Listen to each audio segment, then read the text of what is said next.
नमस्कार दोस्तों, आज हम बात करेंगे शनि रेखा की। शनि रेखा को लोग अलग अलग किताबों में अलग अलग नाम से बताया गया है। कोई इसे धन रेखा कहता है, कोई इसे शनि रेखा कहता है, कोई इसे भाग्य रेखा कहते हैं। इससे पहले आप ये पता होना चाहिए कि रेखाएं बनती कैसे हैं।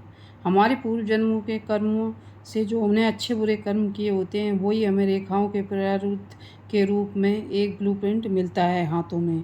दूसरा कारण होता है जेनेटिक, और तीसरा रेखाओं का कारण बनने का होता है जब बच्चा पेट में होता है तो उसे कैसा वातावरण मिलता है। अब हम आपको बता रहे हैं कि शनि रेखा किसी के हाथ में एक होती है, किसी में दो होती है, किसी के हाथ में तीन होती हैं। जो भी रेखा मणिबंध से निकल के शनि पर्वत की जाए उसे हम भाग्य रेखा कहते हैं। किसी किसी के भाग्य रेखा चंद्र पर्वत से ये रेखा निकलकर मणिबंध तक गई, उसे भी हम भाग्य रेखा कहते हैं। कोई भाग्य रेखा जीवन रेखा से ऐसे निकल के सीधे शनि पर्वत पर जाए, उसे भी हम भाग्य रेखा कहते हैं।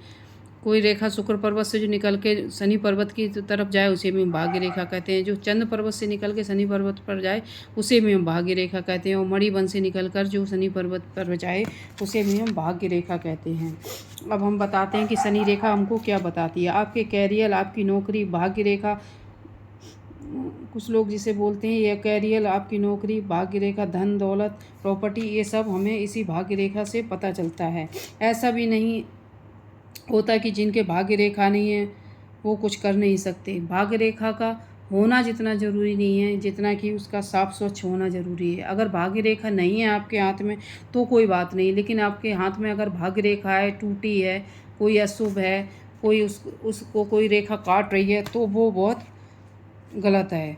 अगर आपके हाथ में भाग्य रेखा नहीं है तो ऐसा नहीं आप कुछ नहीं कर सकते, आप सब कुछ कर सकते हो। उसके लिए आपको पर्वत देखने पड़ेंगे, हाथों के प्रकार देखने पड़ेंगे। और नहीं भी है, अगर आप अच्छे कर्म करते हो तो आपकी रेखा खुद बदल जाती है। मैंने ये खुद देखा है, अगर आप अच्छे कर्म करते हो तो रेखाएं बदल जाती हैं। आप दूसरों की मदद करें, मेडिटेशन करें, योगा करें, तो आपकी भाग्य रेखा बदल जाएगी। अगर कोई बुरा आदमी जो नशा करता है या चोरी करता है, उसे अच्छी संगत मिलती है तो वो बदल जाता है, और उससे बदलने से उसकी भाग्य रेखा भी बदल जाती है। उसने अपनी, अगर कोई नशा करता है, उसने अपनी सारी गंदी आदतें छोड़ दी, उसने लोगों की मदद करनी स्टार्ट कर दी, अच्छे कर्म किए, तो उसकी भाग्य रेखाएं बदल जाती हैं। ऐसा नहीं कि भाग्य रेखा नहीं बदलती। आज हम आप बात करेंगे सबसे पहले भाग्य रेखा की, जो कि मणिबंध से निकलती है। जिन लोगों की भाग्य रेखा मणिबंध से निकलती है वो लोग बहुत ही भाग्यशाली होते हैं। सारी रेखाओं में मणिबंध से निकलने वाली भाग्य रेखा, जो कि हमारी कलाई से निकलकर सीधे शनि पर्वत पर जाती है, इसे ग्रंथों में सबसे अच्छी भाग्य रेखा कहते हैं।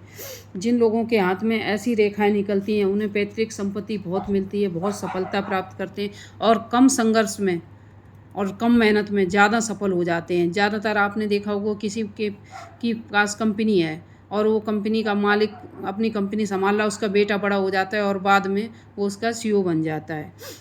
और कुछ दुकानदार होते हैं, जैसे बनिया वगैरह होते हैं, उनकी राशन की बड़ी बड़ी दुकानें होती हैं और उनका बेटा बाद में उस दुकान को संभालने लगता है। तो जिन लोगों के हाथ में मणिबंध रेखाएं होती हैं उनको पैतृक संपत्ति बहुत अच्छी मिलती है, पिता का सपोर्ट बहुत अच्छा मिलता है। वो ज़्यादातर धनी परिवार में ही ज़्यादातर देखा गया ऐसे लोग पैदा होते हैं, और ऐसे लोगों को ज़्यादा कम संघर्ष करके ज़्यादा सफलता प्राप्त हो जाती है। इसीलिए ग्रंथों में मणिबंध से निकलने वाली भाग्य रेखा को बहुत अच्छी भाग्य रेखा कहा गया। ऐसे लोगों को पैतृक संपत्ति बहुत अच्छी मिलती है और बुढ़ापे तक ये बहुत अच्छी ज़िंदगी जीते हैं, बहुत प्रसिद्ध होते हैं। धन दौलत प्रॉपर्टी इनके पास बहुत अच्छी होती है। भाग्य रेखा के साथ पर्वत भी हमें देखने पड़ेंगे किस तरह के हैं।